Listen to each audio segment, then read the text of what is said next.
안녕하세요. 한상현입니다. 아이들 문해력 문제다 하면서 국어에 대한 관심이 되게 많이 높아진 것 같아요. 저도 얼마 전에 서점에 가가지고 초등 국어 문제집을 한번 쭉 봤는데 종류가 엄청 많더라고요. 야, 이거 어머님들이 종류가 너무 많아서 문제겠다. 어휘집, 독해집, 문제집 해서 출판사마다 한 서너 개씩 되니까 야, 이것도 고르는 것도 일이겠다는 생각이 좀 들더라고요. 그래서 제가 앞으로 몇 차례에 걸쳐서 시중에 나온 초등 문제집을 한번 리뷰해 볼까 합니다.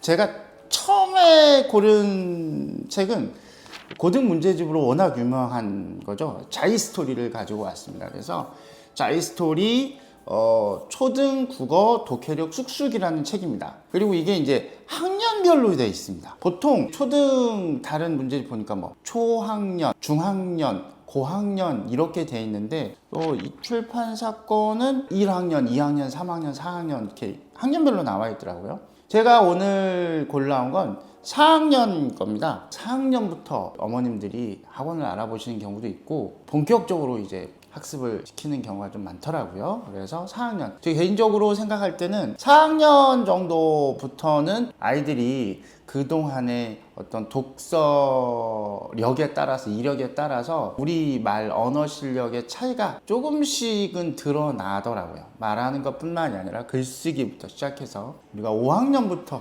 교과서가 갑자기 어려워지기 때문에 4학년의 국어 실력을 다 잡아가는 게 되게 중요하거든요. 그래서 제가 4학년으로 잡아봤습니다. 구성을 한번 보겠습니다.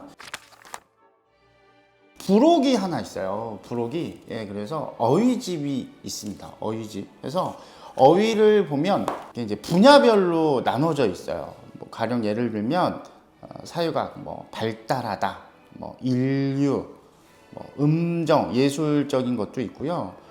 그 다음에 좀 넘어보니까 이 지문 자체에 수학 지문도 있거든요. 그래서 어휘 보면 도형, 관계, 기준, 해당하다 요런 수학적인 것도 좀 있고 문제집 자체가 36일 동안 보는 거거든요. 그래서 단어도 36일에 맞춰서 구성이 돼 있습니다. 어머님들이 요걸 가지고 이제 아이들 단어 영어 단어 외우는 것처럼 단어를 외우게 해라 그런 의도인 것 같습니다. 자, 보면 스텝이 6개로 나눠져 있습니다. 이 책 같은 경우는. 그래서 우리가 이제 독해를 해나가는 데 있어서 가장 첫 번째 스텝으로 중심 낱말 찾기가 있고요. 그 다음에 스텝 2에는 중심 문장 찾기가 있고, 그 다음에 스텝 3에는 단락 요약하기, 그 다음에 스텝 4에는 단락 간의 이해하기, 스텝 5에는 글의 구조 이해하기가 있고, 스텝 6에는 주제 알아보기가 있어요. 하루에 한 지문씩 보게 돼 있거든요. 그래서 6개씩의 지문이 나와 있고, 마지막 날에는, 그러니까 6일차죠. 독해력 완성 테스트라고 해서 이 단원을 정리하는 문제로 구성이 돼 있어요. 6일 하고 7일째는 쉬나? 어쨌든 6개로 이렇게 다 나눠져 있습니다. 마지막 테스트로. 지문 하나 보고, 구체적으로 이걸 어떻게 학습을 해야 될지, 이제 어머님들께서 궁금해 하시는 건 이걸 가지고, 야, 이거 순서대로 풀어봐. 요거보다는 어머님들이 학습 계획을 구체적으로 세우고 아이와 함께 공부해 나가시는 방법을 되게 선호하실 거란 말이에요. 그래서 어머님들께서 어떤 식으로 아이들을 지도해야 될지에 대해서 생각을 한번 해보는 시간을 갖도록 할 건데, 제가 문제를 한번 봤는데 지금 보면 지문을 한번 읽어볼게요. 그래서 최근 이제 사회과 개인정보에 관련된 지문입니다. 최근 인터넷에서 어떤 사람의 개인정보를 함부로 퍼뜨리는 신상털기가 문제가 되고 있다. 내가 아는 사람이거나 사회적으로 나쁜 일을 한 사람이라고 해도 다른 사람의 개인정보를 본인의 동의 없이 퍼뜨리는 건 불법이다. 어디까지나 개인정보이며 이를 지키기 위해서는 어떻게 해야 될까? 아이들 이거 이제 읽으면, 지금 제가 대충 읽은 시간 보면 이 정도 분량의 글이 실려 있구나. 그러면 아이들이 읽기에 아까도 처음에 말씀드렸지만 길지 않은 글입니다. 그리고 처음에서 이제 중심 내용, 그러니까 중심 단어, 중심 내용을 찾아야 되는데, 이미 이 책에는 제목이 있기 때문에 아이들의 입장에서는 쉽게 접근할 수 있어요. 그리고 이제 단어와 문제풀이가 나와 있다고 했는데, 문제는 이걸 읽고 나서 그 다음에 단어를 나중에 푸는 것보다는 제가 봤을 때는 요거 밑에 있는 단어 보고 그 다음에 한 장 넘겨서 낱말 쑥쑥 테스트라는 단어를 한번 점검을 하고 나서 그 다음에 이걸 다시 읽게 하는 방법이 더 좋을 것 같아요. 왜냐하면 아이들한테 이 초등학교 4학년한테 뭔가를 읽고 야 단어 이거 테스트 보자 이거보다는 결국은 모든 과정이 이 지문을 읽기 위한 하나의 도움닫기 과정으로 진행이 되는 거거든요. 잘 제대로 파악했냐 안 했냐 요거조차도 1, 2, 3번 옆에 문제가 있는데 이 문제의 어떤 틀린 개수, 맞은 개수에 대해서 아이들이 이 지문을 다 이해했다 이런 식으로 평가를 하지 말고 결국은 이것도 하나의 어떻게 보면 이 지문을 이해하기 위한 피드백 자료로 활용하시는 게 좋습니다.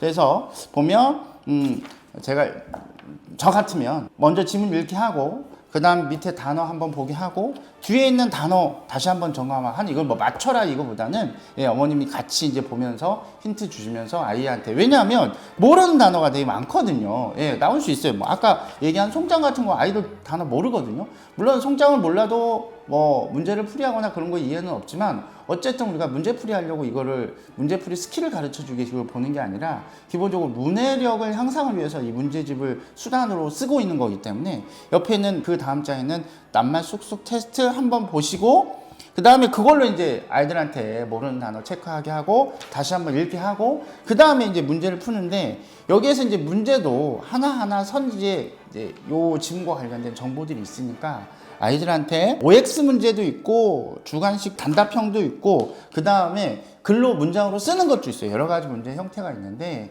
이걸 가지고 아이들이 이 지문에서 이해되지 않는 부분에 대해서 이해를 돕는 방향으로 해갔으면 좋겠습니다. 아이들한테도 이 문제에 따라서 맞고 틀림에 따라서 뭔가 자신의 성취도가 판가름 나는 게 아니라 내가 이걸 통해서 여기에 모르는 단어가 내가 없다, 모르는 내용이 없다 이런 식으로 학습이 전개되면 아이한테 훨씬 더 도움이 많이 될 것 같아요. 두 번째 활용 방법에 대해서 말씀드릴게요. 이 책 같은 경우는 스텝으로 6개로 구성이 되어 있어요. 그래서 처음에도 말씀드렸지만 중심 낱말 찾고 중심 문장 찾고 단락 요약하고 마지막으로 주제 알아보게 되어 있는데 우리가 실제로 지문을 읽으면서 이런 순서로 사실 뭐 이렇게 딱딱 이제 뭐 며칠까지는 요거 단어만 찾아 며칠까지는 중심 문장만 찾아 요렇게 하는 게 오히려 학습의 효율성을 떨어뜨릴 수 있거든요. 그러니까 이게 기본적으로 하루에 한 지문씩 하게 이제 36일로 세팅이 돼 있는데 제가 봤을 때는 이걸 하루에 한 개씩 하는 건 상당히 버거울 것 같아요. 분량의 문제가 아니라 제가 말씀드린 학습법을 하면 그러니까 우리가 지금 지문 처음에 사람 맨 처음으로 만든 악기는 무엇일까요? 해서 이게 이미 아이들은 무슨 악기를 처음에 만들었지? 그러면서 읽어 나갈 텐데 여기에 이제 중심 단어도 찾게 하고 중심 문장도 찾게 하고 그리고 중심 주제도 한번 찾게 한번 해보세요. 그래서